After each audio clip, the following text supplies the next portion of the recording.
বাবা গো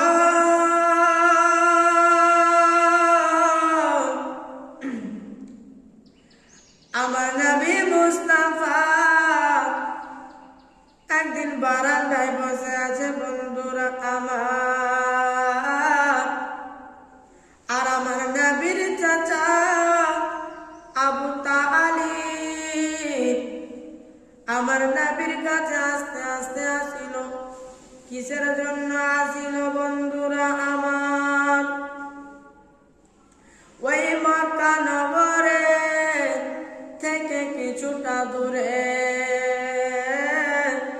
একটা বিশাল বড় মেলা বসে বন্ধুরা আমার। ওই মেলাতে আমার নবীর চাচা আবু তালিবেরা প্রত্যেক বছর যেন যায়। আজকেও যাওয়ার জন্য রেডি হচ্ছেন বন্ধুরা। আর আমার নবীর চাচা আবু তালিব আমার নবীর কাছে আসিল বন্ধুরা আমার, আর বলতে লাগলো ভাতিজা ও ভাতিজা আমার, তুমি কি মেলা যাবে? এই কথা যেমনই বলা নাই আমার নবী মুস্তাফা মাথা কানা নিচু করে নিয়েছে। দ্বিতীয়বার আবার বলতে লাগলো ও ভাতিজা ও ভাতিজা তুমি কি মেলা যাবে? আমার নবী কোনো উত্তর করলেন না। দ্বিতীয়বার আবার যেন বলতে লাগলো বেরাদার ও ভাতিজা তুমি কি মেলা যাবে? আমার নবী কোনো উত্তর করলেন না। আবু তালিব মনে মনে চিন্তা করতেছিল আমার ভাতিজা হয়তো শরম পাইছে, তাই জন্য বলতে পারছে না। ও ভাতিজা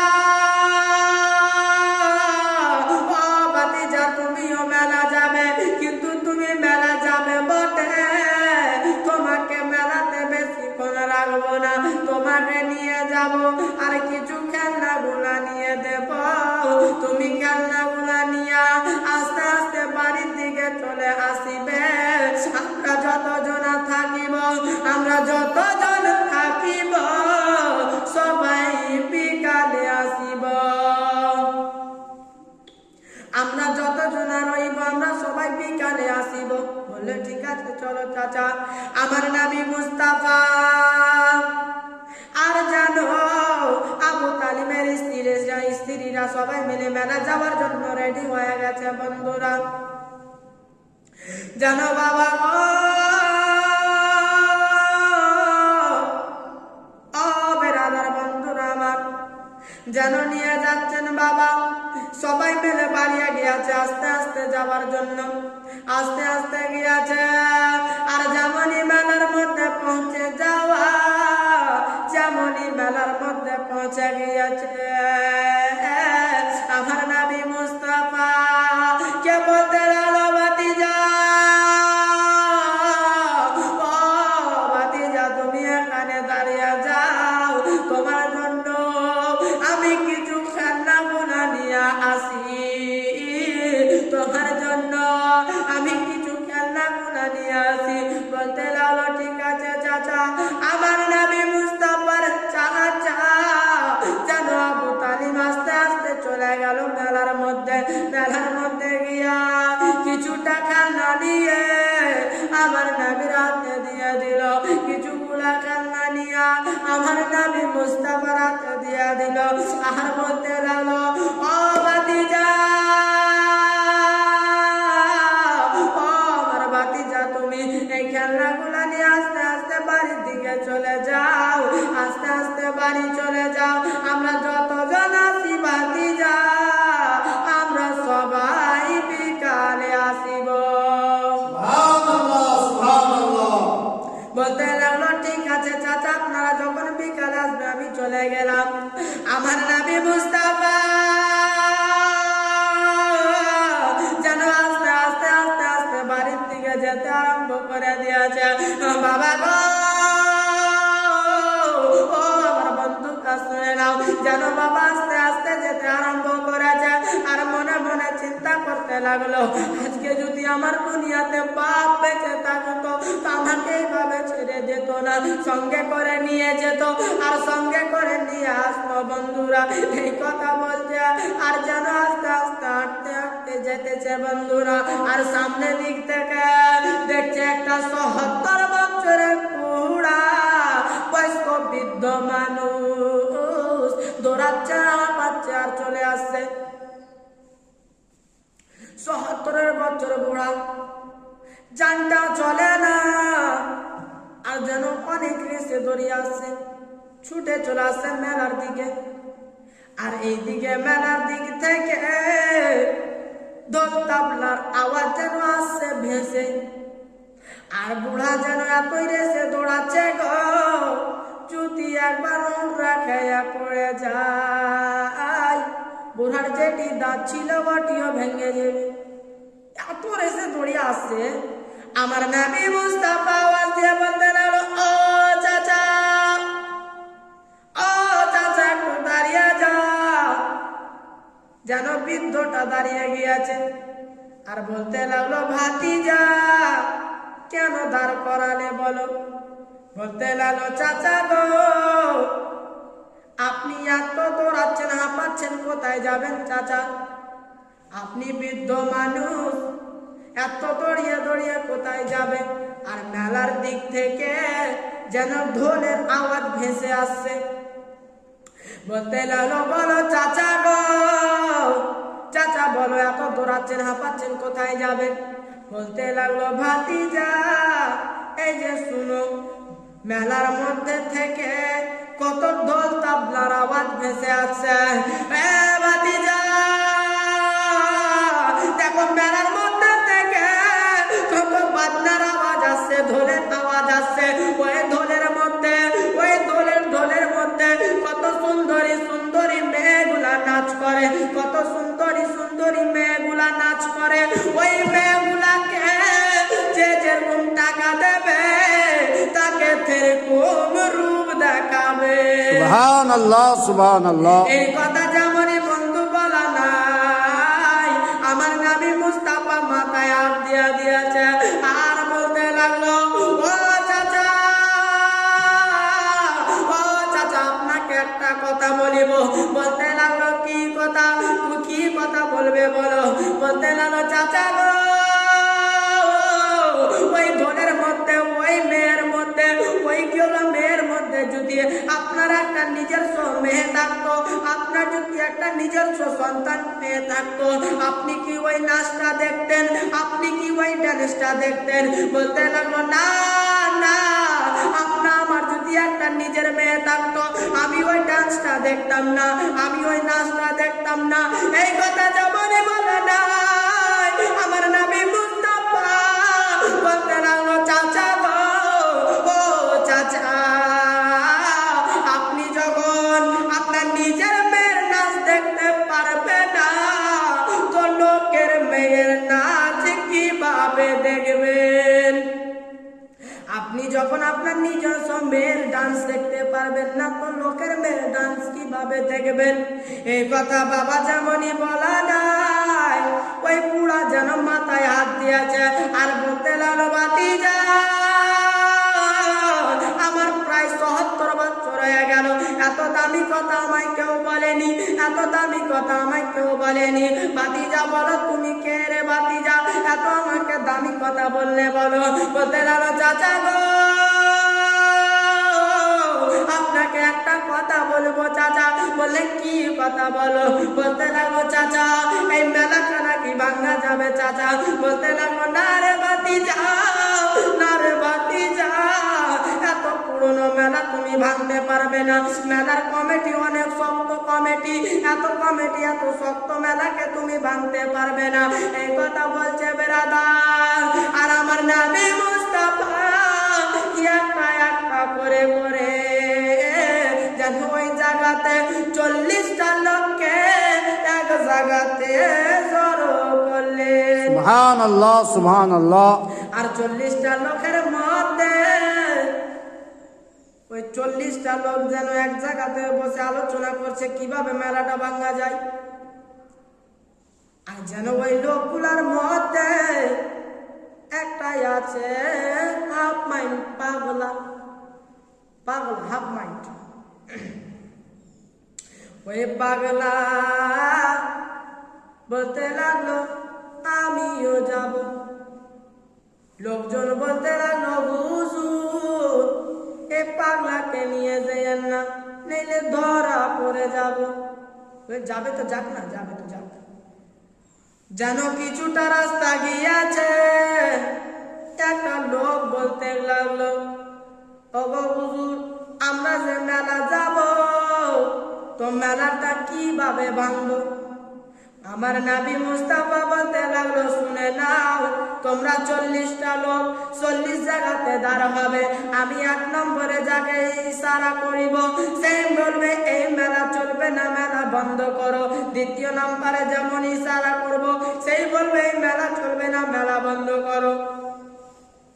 এই করে করে যখন 40টা লোক বলিবে, মেলার কমিটিও ভয়ে বলবে মেলা বন্ধ করো।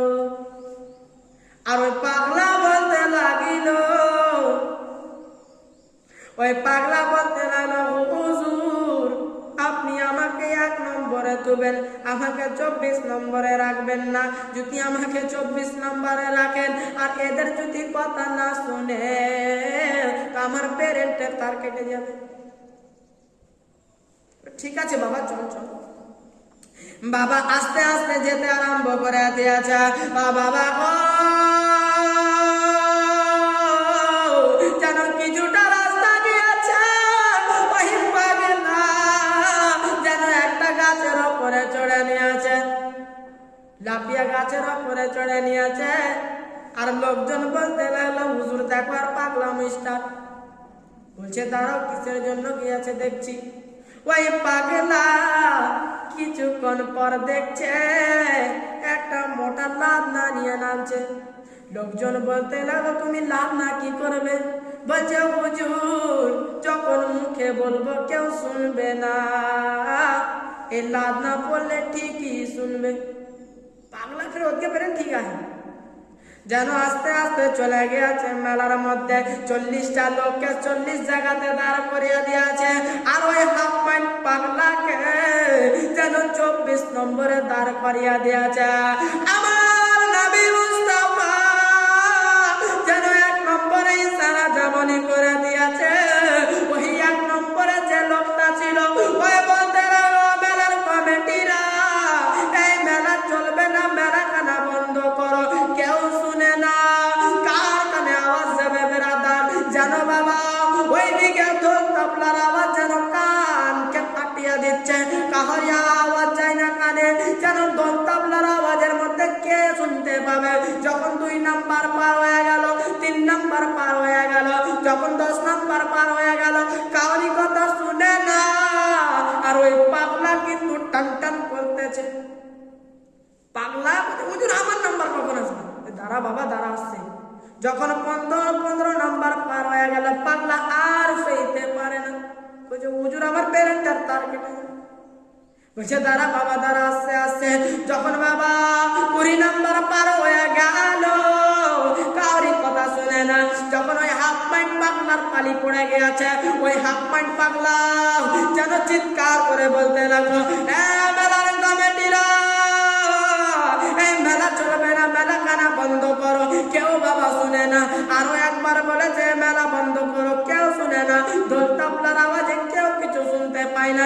3 বার যখন বলে দিয়েছে মেলা চলবে না, মেলা বন্ধ করো, পাগলার কথা কেউ শুনেনি। পাগলা যেন রেগে ফায়ার হয়ে গিয়েছে। হাতে যেটা লাদনা ছিল ওই লাদনা খানা নিয়া যারা ঢোল তবলা বাজাইছিল তাদের পিছে ছুটেছে। যেমনই তাদের কাছে গিয়েছে আর 2-4 লাদনা করে পাছাতে দিয়েছে। আর বলতে লাগলো তোরা কি শুনতে পাস না যে মেলা বন্ধ করতে হবে? যখন 2-4 লাদনা পড়েছে, মেলা সেকেন্ডের মধ্যে আউট। 5 মিনিটের মধ্যে মেলা ঝুমসাম চড়ে গেল, চিকনা হয়ে গেল। এত ভিড় মেলাতে ছিল, সব চিকনা। আর ওই মেলার কমিটিরা যেন একটা গাছের তলাতে বসে বসে চিন্তা করতেছে যে আমাদের এত পুরনো মেলাকে ভেঙে দিল, আমাদের তাদের মালিককে ধরতে পারলাম না। তাদের মালিক কে আছে, তাদের গুরু কে কে আছে, তাদের ওস্তাদ কে আছে, আমরা কাউকে ধরতে পারলাম না। এই কথা ভাবছে আর যেন গাছের তলাতে বসে আছে। আর ওই পাগলা যেন ওই রাস্তা ধরে হেঁটে হেঁটে যাচ্ছে বন্ধুরা। ও বাবা গো, ওই পাগলা ওই রাস্তা ধরে হেঁটে হেঁটে যায়। এই মেলার কমিটিরা গাছের তলায় যেন বাবা মন খারাপ করে বসে আছে। আর ওই পাগলা এসে বলতে লাগলো, ভাইয়া তোমাদের মনটা কেন খারাপ হয়ে আছে বলো। বলতে লাগলো, ভাই বলিও না, আমাদের এত পুরনো মেলাকে ভেঙে দিয়েছে, তাদের মালিক কে আছে, তাদের ওস্তাদ কে আছে, আমরা কাউকে ধরতে পারলাম না। ওই পাগলা উত্তরে বলে দিল, তোদের ভাগ্য ভালো, ওই মেলা ভেঙেছি, তোদের কোমর ভাঙিনি। বলতে লাগলো, ভাগ্য ভালো, মেলাটা ভেঙেছি, তোদের কোমর ভাঙিনি। লোকজন ভাবতে লাগলো, ছিল নাকি রে। বলতে লাগলো, ভাই তুমিও ছিল নাকি। বলতে লাগলো, আমি যেখানটা লাভ না ছিল ওখানটা আমি ছিল। পাগলা কিন্তু ধরা পড়ে গেল, পাগলাকে ধরে নিল। আর বলতে লাগলো, পাগলা গো বলো বলো, তোমাদের মালিক কে আছে বলো, তোমাদের ওস্তাদ কে আছে বলো। বলতে লাগলো, আমাদের ওস্তাদ আছে, যার নাম হলো আবু তালিমের ভাতিজা, যার নাম হলো আমরা সবাই তাকে আলামিন বলে জানি। আবু তালিমের ভাতিজা, যার নাম, যাকে সবাই আমরা আলামিন বলে জানি, সেটাই আমাদের গুরু ছিল। যেন কিছুটা লোক আব্দুল মুত্তালিব আবু তালিমের দরবারে যে হাজির হয়ে গেল, আবু তালিমের কাছে যে হাজির হয়ে গেল। বলতে লাগলো, হুজুর আপনি তো সবারই বিচার করেন হুজুর, আজকে আপনার ভাতিজার বিচার কে করবে বলো। বলতে লাগলো, কেন কেন, আমার ভাতিজা তোমাদের কি দোষ করেছে? আমার ভাতিজা এখানটা খেরকে দুইখানটা করতে জানে না, আমার ভাতিজা কাউরি খারাপ কাজ করে না, আমার ভাতিজা তোমার কি দোষ করেছে বলো। বলতে লাগলো, ও আপনার ভাতিজা আমাদের পুরনো মেলাকে তছনছ করে দিয়েছে, আপনার ভাতিজা আমাদের পুরনো মেলাকে ভঙ্গ করে দিয়েছে, এর বিচার কে করবে বলো বলো। বলতে লাগলো, ও আমার ভাতিজা যখন আপনাদের মেলাকে ভেঙেছে, আপনারা এখন যান, আপনাদের বিচার আমি বিকালে করিব। যেন বেরাদার এই কথা বলে লোকজন যেন চলে গেল। আমার নবী মুস্তাফাকে যেন আবু তালিব ডাক দিলে, ভাতিজা একটু আগিয়ে এসো। আমার নবী মুস্তাফার চাচি যেন বাবা আবু তালিবের স্ত্রী মনে মনে চিন্তা করছে, গো আমার স্বামী যদি আমার ভাতিজাকে কোনো গালি গুলুজ করে, আমি মা হয়ে সান্ত্বনা দিয়ে দিব, জীবনে মনে হতে দেব না। যে ছেলের দুনিয়াতে বাপ মা বেঁচে নাই, আমি চাচি আপনি আমার ভাতিজাকে একটু সান্ত্বনা দিব। আমার ভাতিজার দুনিয়াতে বাপ মা কেউ নাই, যেন বাপ বলে মনে না হয়, মা বলে মনে না হয়। আমার নবী মুস্তাফাকে যেন আস্তে আস্তে আবু তালিমের কাছে নিয়ে আসছিল। আর আবু তালিমের স্ত্রী আমার নবীর মাথাতে হাত দিয়ে আছে, যদি আমার স্বামী যদি আমার ভাতিজাকে একটু গালি গুলুজ করে, আমি মাথায় হাত দিয়ে মা সান্ত্বনা দিয়ে দেব। এই কথা বলতে লাগলো আমার নবী মুস্তাফার চাচা আবু তালিব। বলতে লাগলো, ভাতিজা ও ভাতিজা বলো তুমি কি মেলা ভঙ্গ করেছ?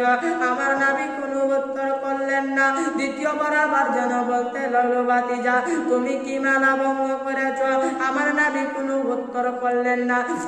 তৃতীয়বার আবার যেন বলতে লাগলো, ও ভাতিজা তুমি কি মেলা ভঙ্গ করেছ? আমার নবী কোনো উত্তর করলেন না। আবু তালিব নিজে আগে বেরিয়ে গেল। আমার নবী মুস্তাফার মাথা কানা উঁচু করে বলতে লাগলো, ও ভাতিজা আমি জানি, ও ভাতিজা আমি জানি তুমি কোনো খারাপের জন্য কাজ করবে না। ও ভাতিজা যা তুমি কাজ করবে আমি জানি তা তুমি ভালোর জন্য করিবে। সুবহানাল্লাহ সুবহানাল্লাহ। তবে ভাতিজা তোমার চাচা আমি তোমাকে একটা পাওয়ার দিয়ে দিলাম, বন্ধুরা বলতে লাগলো, আমি তোমার চাচা, তোমাকে আজ থেকে একটা পাওয়ার দিয়ে দিলাম। এই মক্কা নগরে, এই মক্কা শহরে যদি তোমার দিকে কেউ দুই চোখ তুলে দেখে, আমি তোমার চাচা, তাই দুটা চোখে আমি উঠিয়ে নেব। সুবহানাল্লাহ বেশক। ব্রাদার, আমার চাচা